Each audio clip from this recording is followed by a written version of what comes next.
I saw it firsthand how an idea can be conceptualized, an opportunity could be created.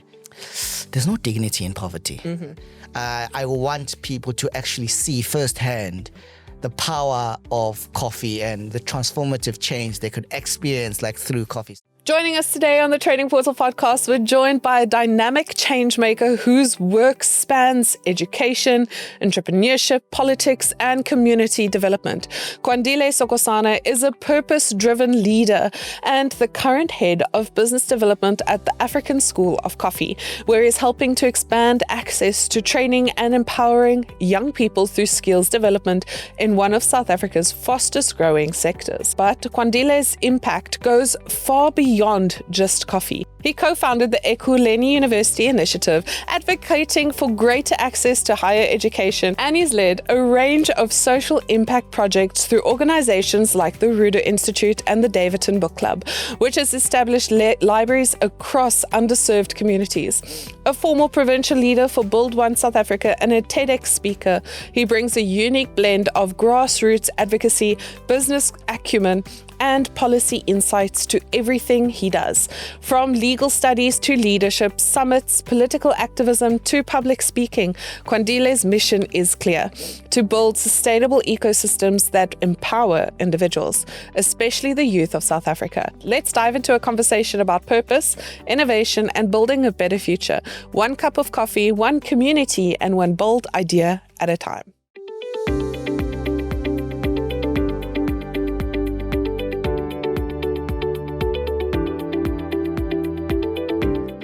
So let's start, from the very beginning. I love starting and hearing how someone, became from whatever their initial journey was to where they are today.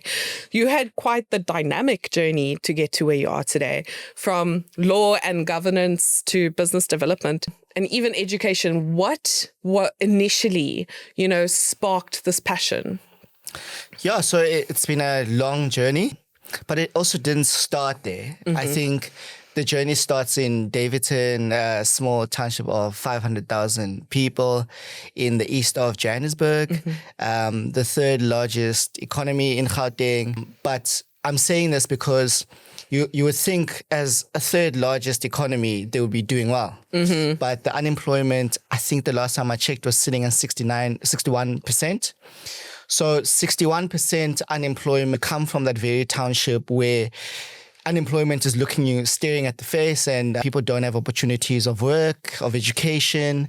It's just rife. So I think growing up under those conditions, I knew that I had to do whatever it takes to get out, whatever out looked like.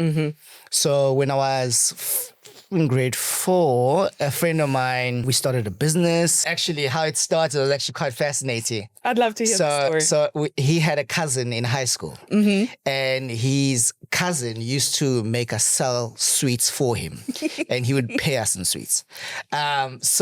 And then one day we're just having a discussion, like, how much are we actually making this guy? And then we realized that could be going to our pocket because we knew where he stocked the sweets. At some point, we were the ones going to get the sweets. And then he would just pay us in sweets. So we started that business. That was grade 4, grade 5. I was like, you know what? It's becoming a capitalist. I'm starting this on my own. Branched out. So I had a whole grade to my own, and then Brian had a whole grade to his own, and we ran that business. And yeah, so I only stopped selling sweets in my second year of varsity. Oh, wow. So grade 4 all the way to second year of varsity, I was selling sweets. That's insane. That's almost a decade's worth of business. Before most people even start university, you already had a decade under your belt. Actually, my biggest win in life has to be that when I was, I think, grade 10, I had 2 employees. Oh. They were selling at a primary school called Lita, another primary school called Lerutle. So I had these 2 kids that worked for me, and I was paying them a salary. They came from broken homes. So back to the story. They came from broken homes. They didn't have their fathers present. Unemployment was hectic. So single moms couldn't really take care of their kids even though they wanted to. And they ended up selling sweets. So I mean, selling sweets doesn't make you R1,000,000, but what it does is that if a child wants a pair of shoes, they can contribute towards that. So I saw it firsthand how an idea can be conceptualized, an opportunity could be created, and someone's livelihood can be changed just from a mere idea of selling sweets. And I mean, to have that outlook at such a young age, I mean, I know you said that started, in grade 10 when you employed them. But I mean, most even matriculants don't even have that sort of outlook. They only get that when they get more real world experience, as people say, when they go out and study, if they do go and study or start working. So the fact that you started so young and that it's built you up to where you are today, it's a fascinating start. I mean, most people say when they apply to jobs that jobs don't want them because they don't have the experience. And here you are with 10 years and you hadn't even matriculated, Yeah. No, you know what? Entrepreneurship for most people is a survival tool. So I also didn't know what I was doing at the time. I was just trying to figure it out, and going back to, I knew that I needed to get out. I knew poverty wasn't the thing that was meant for me. I knew that I may be disadvantaged, but it's not going to be for long. So I just knew that I was destined for more. And also I needed to empower the people around me so that we can all have the same idea or mindset, because it's also very difficult to try and get out of a situation alone, because it's also very difficult to... There's no dignity in poverty. And it's very difficult for people to see a life outside of their very immediate situation. So if someone is granted an opportunity or grace to be able to see that, they need to share it. No, absolutely. And I mean, like you said, you need to surround yourself with people who share that same viewpoint, and not just them having them push you, but you being willing to push them too. Yeah. You all need to make almost a pact that you're going to get out of it together. Yeah. So let's talk about where you are today. Currently, what is your role? So currently, I am Business Development Head of the African School of Coffee. So the African School of Coffee is quite a fascinating project. So we started the project last year to formalize the academy. But the academy has been running for 17 years. So the founders of Truth Coffee, Origin Coffee, Tribe Coffee have been training and developing baristas and coffee practitioners for a very long time, 17 years. So last year, they had a conversation about formalizing this thing, formalizing it, having CETA accreditation, having baristas get trained and developed to not just become baristas, but to become coffee entrepreneurs, but then also to tap into other professions within the hospitality and retail space. So that's what we are doing now. And it's interesting, coffee itself, it takes 5 days to take someone from the street. So from the street, not knowing anything about coffee, to being able to be a professional on the 5th day. 5 days. Takes 5 days. So when I look at unemployment, when I look at, unskilled laborers, when I look at the economy where it sits, I think we need more of those kind of trainings to get people into jobs, because when people are in jobs, they start earning a salary. Then they can dictate whatever course they want to do beyond that. But the idea is to give them a solid foundation to be able to then branch out to do the things that they aspire to do. And what almost motivated you to take on this role? Because, I mean, going from a grade 4 entrepreneur selling sweets to business development manager, at School of Coffee, it's quite a change. So it's actually quite fascinating, and I don't take it for granted. I still don't understand how my life has panned out. To be honest, I can sit here and tell you a whole story about how I figured it out. There was a blueprint. There's no blueprint. I don't know how these things end up happening. In fact, this particular role, I got introduced to the possibility of it at a soccer game. We had a soccer game. I was telling a friend of mine, I think I'm tired of politics. I think I'm drained. I think I've lost energy. I think I'm not in a good space. I need something that's going to remind me of who I actually am outside of what this new political game dictates or requires of me. And because I've done some educational programs before with the Davidson Book Club, with the Rudo Institute, I'll tell you about that as well. This friend of mine said, hey, actually the guys at Truth, Tribe and Origin are building a school. Don't know much about it, but chat to them. So I was like, okay, cool. Like, what are the chances, you know? And then had a conversation. That conversation probably took 6 months of constant engagement. So I'm still in politics. I'm still in like, you know. And then, after 6 months, I think we sat down around the table and we said, you know what, we've been talking for a long time. We've got a plan. How about we start implementing on those plans and see how far we can go? And you know what, the academy now has accreditation. We've got PBO status. We've got 3 interns from the University of Hong Kong. Wow. We've got and they are incredible. Like their level of education and exposure, technology, integration in everything they do is it's high level. I aspire to get to that point. I'm learning a lot from them. And then now we're also trying to figure out how we can work with BRICS think tank. So the idea is train, develop, but build knowledge systems. A lot of people don't know that coffee is an African product. So we want to tell those stories. We want to write journals.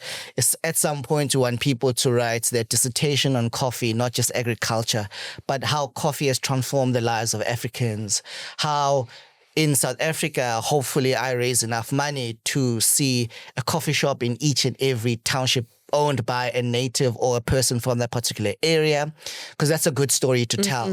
I want people to actually see firsthand the power of coffee and the transformative change they could experience like through coffee. So I'm really excited of what we are about to do. But for now, humble beginnings, we're starting out, you're figuring out, and it's been a journey. Now, you're currently studying towards your LLB. Yeah. Now, how has that academic pursuit almost shaped your leadership approach when it comes to like business and policy development? I don't know if I studied law to become a lawyer. I still don't know if that's the end game. But what I do know, though, is that I've been in situations, going back to my story, around basic human rights, having the right to a job, having a right to access to education, healthcare, all these things that matter to me. I want to shine a light and breathe life to the Constitution for those kind of people. Because when you have money, basic rights, or at least access to basic rights, isn't the responsibility of the government. It's on you. So I have a medical aid. So if I want access to healthcare, I go to a hospital because I can afford. Exactly. But if you can't afford, basically what then happens is you rely on the state. If the state can't provide, then your rights as a person get, violated. So there's a lot of reliance on that, and I want to breathe life, or at least make some kind of change in how we see, or at least develop our country for the betterment of people that don't have access. Actually, we saw the same almost gap. Yeah. So Training Portal, of course, falls under PH Attorneys, which is one of the biggest law firms, right? It's huge. Yeah. And we also noticed that in a lot of underprivileged communities, they don't have access to things like even pro bono law services. Yeah. So, we call them our community campus. I believe our newest one is launching in Katu. And we are going to be offering like pro bono law services where you can go and get advice on family law or criminal law. And these are things that people usually pay thousands for. Jeez. So no, it's a huge gap. And like you said, you don't know if with your law degree, if you're going to be even like go into law. But I've spoken to a lot of lawyers, especially on the podcast, and the amount of them who didn't go into law. That's not about, but we're not talking about Training Portal. Yeah, we're going to move back to you. Yeah. So tell me, from founding the Rudo Institute to managing multiple different community programs of your own, what entrepreneurial skills have been essential on your whole journey? Grit. I strongly believe that most of these people that you see that are doing great are figuring things out. They are trying as much as you are, but grit tends to take people from one point to another because we are in a third world country. It's very difficult. Accessing funding, accessing support. As you're mentioning, you're building these campuses to offer support because they don't have access to education, preparing people for the reality of entrepreneurship, and actually building entrepreneurs, not survivalists that think they're entrepreneurs, because generally you'd find people start selling sweets or potatoes or whatever because they can't find a job. As soon as they get a job, they ditch their job. So what that happens is that we actually don't have growth in entrepreneurship. We have a lot of people that start businesses with the hope that they'll find jobs one day, which is not wrong. But what I'm saying is that there needs to be more opportunities to build the ecosystem for entrepreneurs to thrive. So grit is one, but number two, like have an energy for or a yearning for learning. I've done a couple of things in my life, but I still listen to anyone and everyone that, offers opportunities of, sharing knowledge with me. I'm still mentored by people in different spaces. Some people, are in communities. Some people are CEOs of big multinational companies. So I try to listen to everyone because I believe everyone has something to share. Yeah, and humility, because again, we are a country that has strong values of Ubuntu and so on. So if you're not humble, generally people don't open up to you. So just be a good human. I think opportunities will find you as long as you're true to what you want to do and execute. And one last thing is that your dreams are valid. Like, never think because of circumstance you can't go on to achieve great things. It's very possible for you to go from nothing to something. And I know it's a cliche to say something like that, but I'm not trying to be poetic, really. I've seen people come from the very community that I described where there's unemployment, poverty, and just, hopelessness, to going on to be big bosses of incredible companies, or at least owning their own companies that are doing fantastic things. But like you said, it takes that grit and that determination. Yeah. Like, you can't just give up when it gets hard. You need to keep pushing. No one's going to save you, like no one at all. And sometimes you'll have to pack up, leave a place you call home, and find opportunities where people in that area speak a totally different language. You need to be able to commit to your dream as much as you want other people to commit to you. Now, you've spoken on quite major platforms such as TEDx and even UCT Business School. How have those experiences shaped your message and impact? So two things. I'm going to go back to the whole thing around like people are figuring out, okay? So like there's this myth that if you're a CEO, like you figured everything out. And I just want to say to young people, like, those people are as human as all of us. They have built up their careers to be where they are. And they are, trying their best to be able to be their best at their jobs. So that's one element. But secondly, is that people are really committed to doing great things for themselves, their country, or the continent, or the world. So what then happens is in those networks, I learned that the dreams that I had when I was a lot younger, there are people that are executing on that at a higher level. So it's an opportunity for me to build those networks, not just for myself, but for people who look at me who want to do the kind of things that I do. But then also it's opening up the doors, because when I did my TED Talk, I was the only person I knew that has done something like that. Okay? That's a huge thing. So that was scary.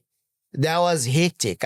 We had to practice our talk before the actual talk, and based on your tone and how many times you breathe in between paragraphs, you would then get coached on that. It was hectic. It was quite intense.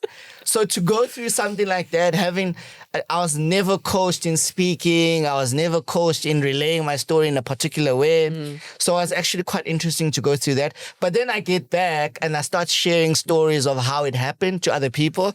And I see the amount of people that ended up on that platform, whether indirectly or directly. I see that, for me, taking the leap of faith to be on that platform has inspired a whole group of people. And I want more people to be able to tell their stories on those platforms. I've done things with like Barack Obama, Nelson Mandela, and all those things as an ambassador. And what I've come to realize is that there's power in your story. So sometimes people try to run away from where they come from or the things that lay the foundation of who they are. But I think sometimes those stories are gems because people don't relate to life the way you do. And how you relate to life is based on the stories that built you to be who you are. So that's why I always pay homage to my young self, grade 4, selling sweets, going on to employ people, going on to do all these things. Because if it wasn't for that, I don't think I would have been on this podcast today. Yeah. And that, I mean, it's quite an interesting way to think of it because, I mean, you don't know what the choices you make when you're, I mean, in grade 4, selling sweets, you don't think, okay, in 10, 20, 30 years time, I'm going to be in this spot. Because that, especially if you come from, like you said, a community where unemployment is a huge percentage, poverty is running rampant. And I mean, like, we're in a third world country. These problems are the norm. Yeah. You know? So, I mean, oftentimes we don't expect to get further than we are. Yeah. You know? Yeah. So the fact that you can say, looking back, that grade 4 might not have realized he's going to be sitting on the Trading Portal podcast chatting to Melissa about this journey. But now you are, and you are, you know, on TED Talk, and you're inspiring other individuals to do maybe not what you've done, but to follow their own journey and make their own change and not see their circumstances as, you know, what is the word I'm looking for? But permanent. Let me actually share another story, because sometimes we also love to glorify when we do well. But also there's power when you do well and then not do so well. So falling off is actually quite an important thing and like a great learning opportunity. So let me tell you a story. So I get an opportunity to help develop policy for Facebook. Okay. So as young people, I used to do a lot of work for the African Union. So, and at the time, I thought I was hot. You know, when you're like young, you think I'm about to be a millionaire. Like, this is happening. Anyway, so I'm hot. Like, Melissa, you couldn't touch me. Like, I was hot. Anyway, so I'm doing all these things. I'm on radio. I'm busy. Like, I'm an entrepreneur that's on the rise. If you saw my social media around that time, it was busy. Anyway, so I'm doing well.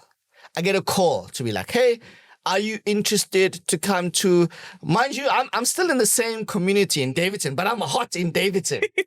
So are you interested to go to Britain? So I knew about Brexit before it happened, that it was going to happen. It was a permanent posture of the British government. So anyway, so we go there. They're like, you're going to build policy. We are trying to build the Commonwealth to its former glory, but then also we want youth voices across the world to influence the development of those voices, but then also institutions such as Facebook and Twitter and all these mega organizations need to have young people at the center of developing its policy, especially in relation to their countries or their continents.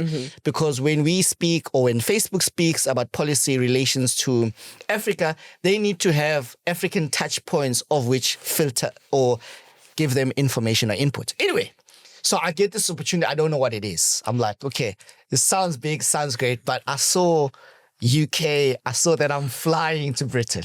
You're like, yeah, I've made it. That's all I need to know. Anyway, I had to pay for my own flights and accommodation for the 2 weeks. No. I had to pay for my own flights. That's where it starts. And that's expensive. To go there. It's expensive. I'm a waiter at the time. So anyway, this restaurant where I worked in was actually quite important for my story. Okay. But like we'll have another episode to talk about it. Anyway, so I'm not earning well. It's like 150, 200 Rand a day. I've got a girlfriend. I've got a family. I've got all these things and I'm earning that amount of money. But anyway, this restaurant used to, so like the former First Lady, Ngema, Berry Roo, celebrities used to eat there. So anyway, this one lady was a regular. I told her like, hey, listen, you wouldn't believe. Like, because she's a regular now. We're friends, technically. I'm like, you won't believe. I'm going to the UK. I'm doing this thing. But I think at the time I needed like 30,000 Rand, 20,000 Rand. I don't remember exactly the figure. But anyway, she was like, what? Okay, I'll sort you out with money. I was like, there's no way this is happening. At a coffee shop, I earn 150 Rand. This person is offering to pay for my entire trip. Including accommodation. So she had a house in Chelsea. Okay. So she was like, I'll pay and then you'll stay at my house in Chelsea for 2 weeks. Enjoy the UK and what it has to offer. And then for the rest of the time, you'll be at the program. Okay. I'm like, cool. Send an email to the guys. I'm like, I'm definitely coming. I'm just figuring out my tickets, blah, blah, blah, blah, blah. Cool. And then I get someone else to sponsor my visa. And I think the boss of the restaurant sponsored a couple of other things. I think visa and. Cool. So now I need to get the flights. I'm not going to mention her name. She's not responding to my calls. She's not. I'm like, I'm a week in. Like, I'm supposed to be like packing right now. I don't have a ticket. And the closer you get to the dates, the more stressed you get. And the more expensive the flights get. I'm like, how is this going to happen? Anyway, she then ends up not getting back to me. That becomes a story. And then I send a message to the then president, Jacob Zuma. I'm like, President, I don't know if you'll ever see this email. I actually have a rejection letter from him. Signed and stamped. So that's my, like, it's going off the wall. Very few people have that. Like, I think it needs to be an heirloom. I'm gonna have of all the things that I'm going to give to my daughter. Anyway, it's a rejection letter, but in the rejection letter, there's something so sweet that he wrote. I don't know if he actually wrote it, but his signature is there, so he wrote it. He's like, we currently don't have money to support these kind of initiatives, but I'll refer you to someone who will possibly support. I'll write a nice endorsement letter because I was calling every day. Okay. I was calling the presidency every day. So, like, we've heard your story, not once, not twice. A few times. And you seem very passionate about this. So, we will have someone support you. So, anyway, they sent an email to the mayor of the city of Ekurhuleni, Kwandile Sikhosana. He's now in parliament. They sent an email to him, and he then said he will support because I'm from the city of Ekurhuleni. So they got me tickets. Okay. So I'm the first in my area to be invited to the British. I mean, to get onto a plane and then fly over an ocean. My first flight is to Britain. Like, it's not to KZN or Cape Town. It's not just like a stone throw away, you know. So I don't even know how to fasten a seatbelt of a plane. So this is interesting. It's big. So anyway, then I realized that I've got the flights, I've got the visa, I've got everything. I don't have accommodation. And that's big too. But beyond that, I don't have cash. So what do I do? So what do I do if I feel like a cup of coffee? Anyway, I don't have cash. And I think, my wife was working at the time. She gave me I remember it was 3,000 Rand. She was earning at the time, I think 7,000 Rand. So it was quite big. And it was marry me. At some point, you need to marry me. She was my girlfriend at the time. But that was you need to marry me. Anyway, so I had the 3,000 Rand, went there, no accommodation for 2 weeks. So they were going to house me for the rest of the program. But I had booked a ticket earlier to save costs for the municipality because they had a threshold. They couldn't go. So anyway, so I booked a ticket for earlier. When I got there for 2 weeks, I was homeless in the UK. I was sleeping at the airport. I know every corner, unless there's developments, of Heathrow Airport. I know every corner. I know the cycle that securities travel because at the time also there were a lot of terrorist attempts. I think there was the marathon. A couple of people died, so they were very cautious. So what had happened was, even at the airport, there was high security. So if you stay there for longer than a certain amount, then they would kick you out. So you just stayed there for 2 weeks? I knew how to work around the system because I had studied there for the first few hours, not knowing what I was going to do. So what I would do is that you sleep on the benches, you wake up, you go bath at the showers. They've got like showers that are fully equipped, but then you are able to go to the prayer room. So when you're in the prayer room, you're allowed to be there, I think, for 2 or 3 hours. Nobody disturbs you. No police go into the prayer room. So I'd leave the prayer room so I'd sleep in the prayer room, get out, sit in the benches, and then and then I knew that if you're in the prayer room, you pack your bags there, no one will steal them. So I'd put them there and then walk around the airports or walk around and then go back to the prayer room. So I was homeless for the first 2 weeks. I didn't tell anyone except my wife now, but my then girlfriend was the only person I knew. I told her, don't tell my mom, don't tell my sisters, don't tell anyone that this is what I'm experiencing, because also I had access to, they've got computers at the airport. So I had access to the internet. I'd send her an email to tell her and update her what's going on. But basically, I didn't want them to have the first idea of international travels or big opportunities. That's a scary thought, sending your child overseas. And they don't have money to respond. So it's just worry and worry. So I didn't want them to carry that burden. I knew that eventually I'd be in the British Parliament, and that's what I held on to. So going back to grit, you need to see where you're going with something and have a strong mental capacity to know that whatever's going on right now, I mean, I didn't have food, I didn't have nothing. But I'll tell you how I ended up securing food. This podcast, I think, is going to be very short. Anyway, so I ended up, so I was homeless. My wife knew, and then I was like, you know what? I have a South African scarf in my bag. I think I was like fourth day. I ran out of the 3,000 rand that I had. I didn't have money anymore. The pound, I think at the time, was sitting at 25. It's insane. It was insane, and like airport is not cheap. Ran out of money, wore my scarf, walked outside the airport, and I said, everyone that looks slightly South African, I'm approaching and I'm telling them my story, because the embassy wasn't responding to my emails. It was mayhem. Anyway. So this guy, he doesn't look South African, but I was desperate. He looked very North African. So I approached him. I told him my story. Funny enough, his grandfather was somehow saved or supported by the Nelson Mandela family. So he has always wanted to do something in South Africa. He saw me and he was like, today, he didn't know me. You come into my house. You're staying at my house. I'll give you cash. I think he gave me like something ridiculous, like 10,000 rand. Wow. He's staying in my house, so I had accommodation, I had money. And funny story is, the guy ended up going to the very same conference. He was the Director General sent from South Sudan to be the representative of South Sudan in this particular conference I was going to. I only found out when I saw him. That's insane. I only found out that we were going to the same thing when I saw him on the walkway, because he didn't want to talk about career, but he just wanted to support me and make sure that I'm okay. And I was like, in the morning when you said you're going to some meeting, I didn't know you're coming to this meeting where I'm going. And then I've built a solid relationship after that, yeah. Now, I'm going to backtrack quite a bit. We're going to go back to your role at African School of Coffee. It comes with its own unique challenges. Now, what are some of the barriers that you have experienced, and how are you helping to address them? Yeah. So one thing about like the South African framework around funding entrepreneurs. So in South Africa, how you can raise money. You can raise money through debt.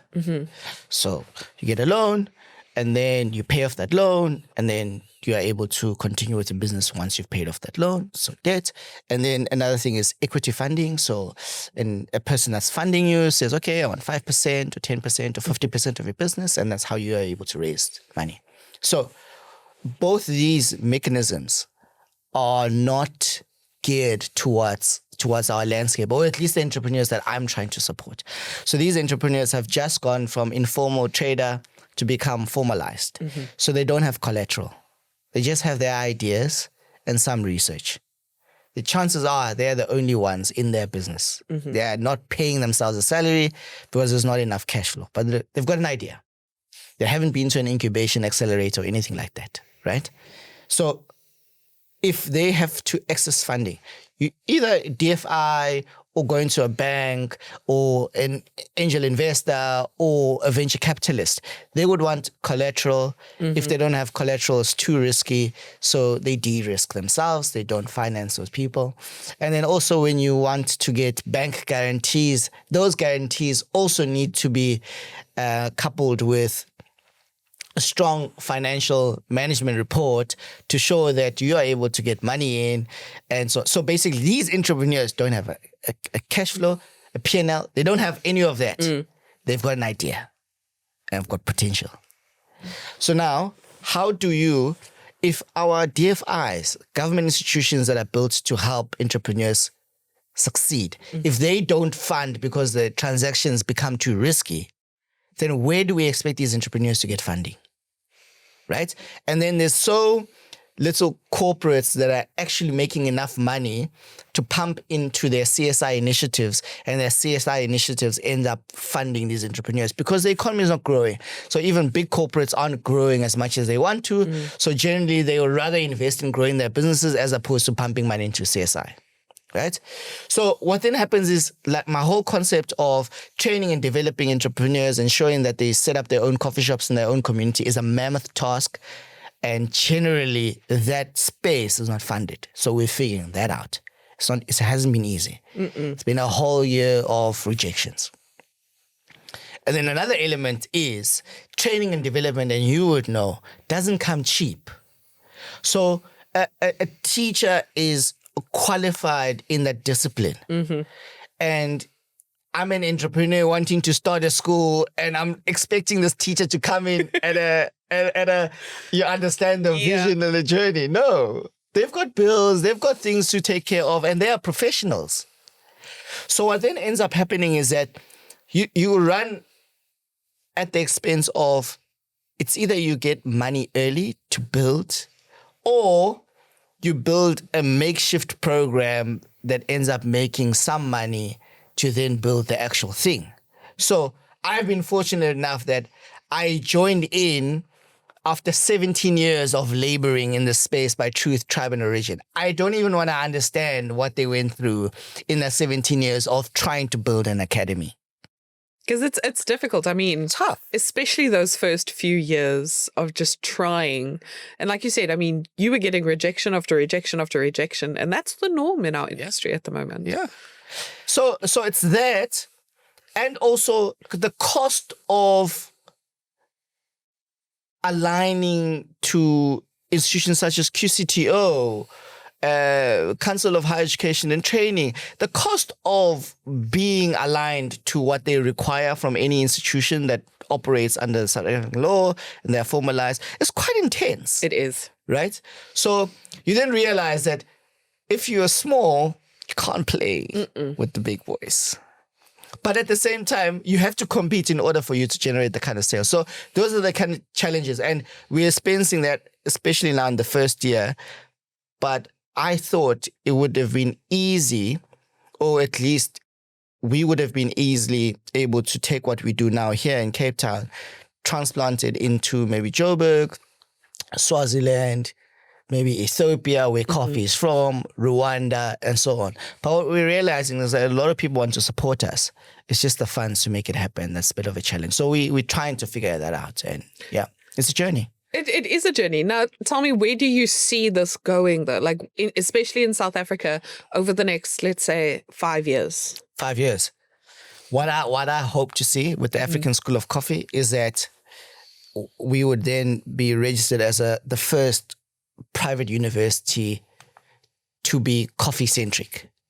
So a private university that offers coffee education and training that's accredited, that's recognized globally, number one. Number two, the whole conversation about a coffee shop in every community. That's number two for me. And then number three, to dominate African education system in relation to coffee. So by that I mean, if you go to the University of Rwanda, I want African School of Coffee, and this is my hope, to be in partnership with the University of Rwanda to be able to empower coffeepreneurs in that particular space, a coffee training program rendered by us in partnership with other universities to be able to succeed and thrive, but also scale without necessarily having to outlay our own costs too. So a lot of collaborations, like institutions like yourselves, I don't see other training institutions as competition.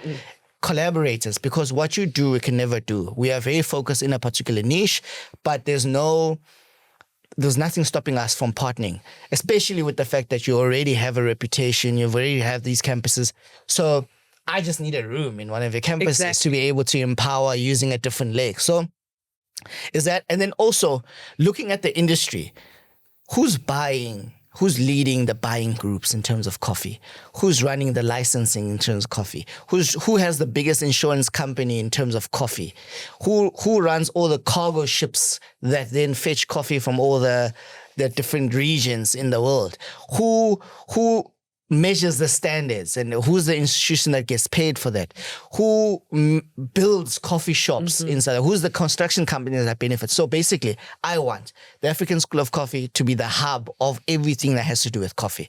So a construction company needs to be one of the graduates from the African School of Coffee, because then he's got an ecosystem of graduates that are doing incredible things that he can go into and say, hey, I've got this qualification. I'm also from the African School of Coffee. I can build coffee shops. And then the next person say, hey, I'm actually a buyer, graduated from the African School of Coffee. If you ever want to start a retail chain, I'll be the buyer for your particular company.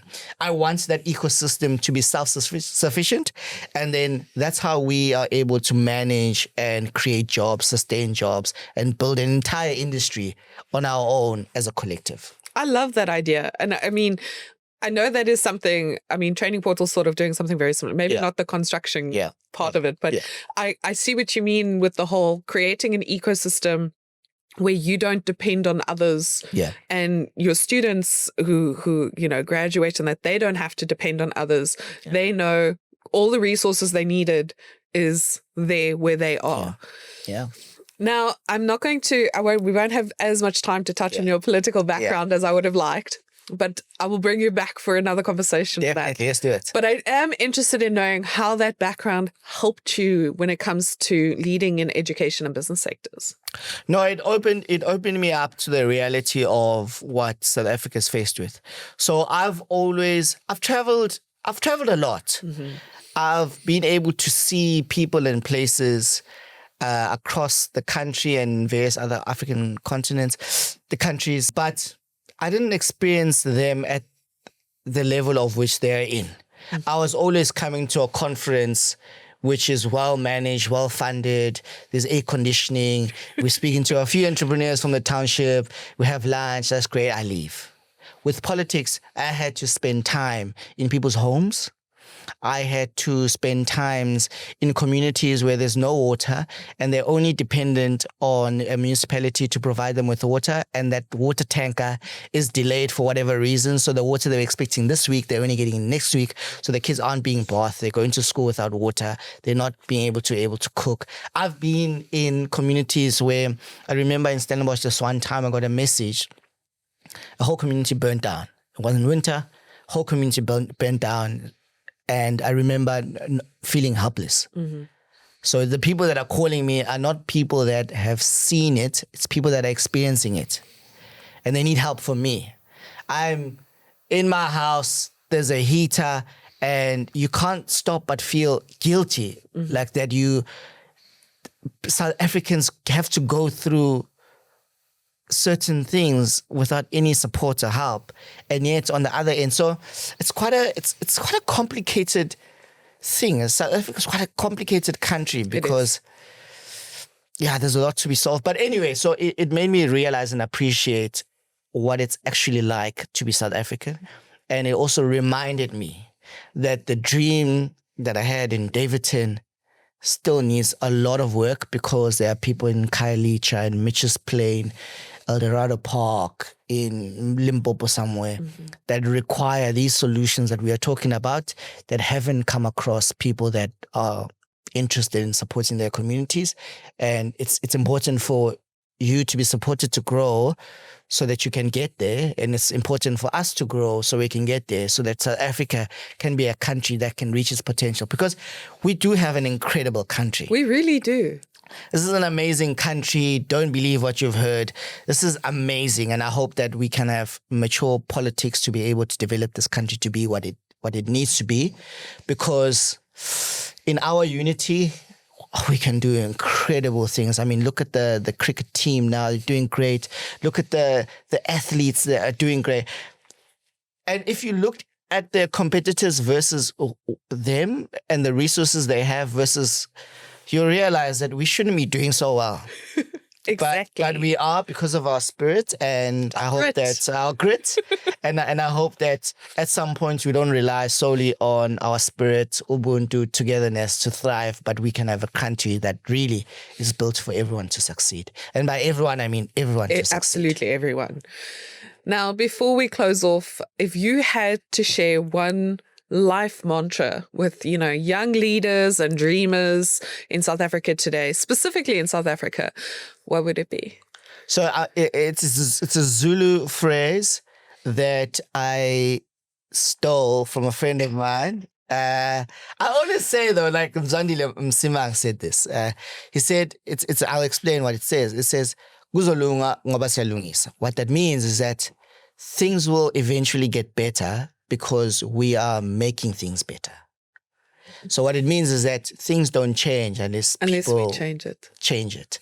So that's one thing so say for instance, when I talk about unemployment, I don't want to sit and talk about unemployment as a bystander. I want to actively get involved in creating solutions so that in the next 10 years, my daughter doesn't have to experience the stats that we have now, So yeah, I hope to build a better life for her in this country and make sure this country is prosperous. Well, we can see how that goes. I'm very positive about South Africa's future. I know a lot of people aren't. They only see the negative, but I see so much potential. And I mean, I've spoken to a lot of industry leaders like yourself who also see the potential and are making those changes, who are change makers. But thank you so much, Kwandile, for sitting down with me today. Thank you. It was an absolute pleasure. And I'm pretty sure I'm going to have you on because there's still so much about your story. 1, 2, 3, 4, and 5. There's so much of your story that I think we can touch on, and that I know is going to inspire a lot of the youth in South Africa today. Yeah. But thank you so much. Thank you so much for having me. It's an honor. Sometimes, as I said, I never know what leads me to these kinds of opportunities, but I'm always grateful for people giving me a voice to talk about my journey. So I hope that I do well and inspire the people to be able to do well. And yeah, so thank you. Next time on the Training Portal podcast. I would share with people is not cutting corners. And yes, this is a lesson for me and it's specific to something and the way that I would build any brand and product, and I always have and I continuously will. It's about doing things thoroughly, integrating quality, not cutting corners. And Adi alluded to it earlier, the product is the building block of building a successful brand.